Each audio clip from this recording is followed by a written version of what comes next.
Allier gastronomie et marche, c'est l'un des objectifs des festivals Rando Ripaille à Château-Salin en Moselle, une deuxième édition où les ventres affamés par la route ont pu également se restaurer et se cultiver. L'actualité ce dimanche. 12 tonnes.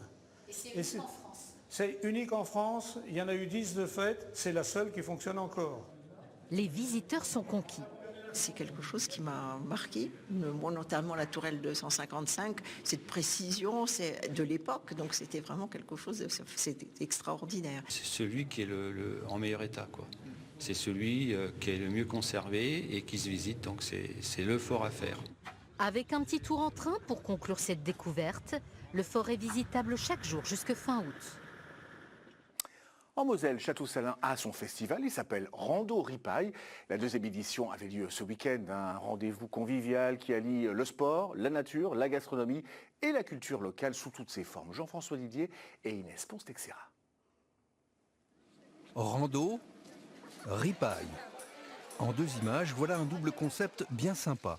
Partons alors en randonnée autour de Château-Salin dans le Saulnois. 12 circuits de 5 à 20 km sont proposés et ça plaît. Un bon parcours, bien fléché, bien balisé. Sentier un peu gras, normal, hein, vu les quantités d'eau qu'il y a eu cette nuit. On est avec les amis, on marche et après on va manger, déguster, donc une bonne journée, quoi. Au terme de rando plus ou moins longues, donc plus ou moins affamantes, les marcheurs de tout poil vont se retrouver sur la place du marché, sous la table ou sur la table pour ripailler. Ça ripaille beaucoup là, c'est ça? Mais alors, est-ce que vous avez déjà randonné? Oui. Ah, c'est pour ça que vous avez bien ripaillé maintenant, hein? Ah, très bien. Et au menu, ce plateau local, 100% local. Des frites fraîches, donc qui viennent d'un agriculteur à côté de Thionville, donc elles sont épluchées, découpées, etc. Un jambon qui vient d'un agriculteur aussi à Frémery, ici, donc qui est membre de notre association.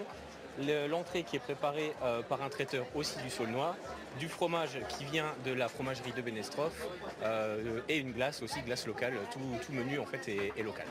Mais Rando Ripaille ne se limite pas à la rando et au repas, c'est aussi de la culture sous toutes ses formes et ses animations. C'est un peu l'esprit randonneur, hein, de se retrouver comme ça autour d'Agap.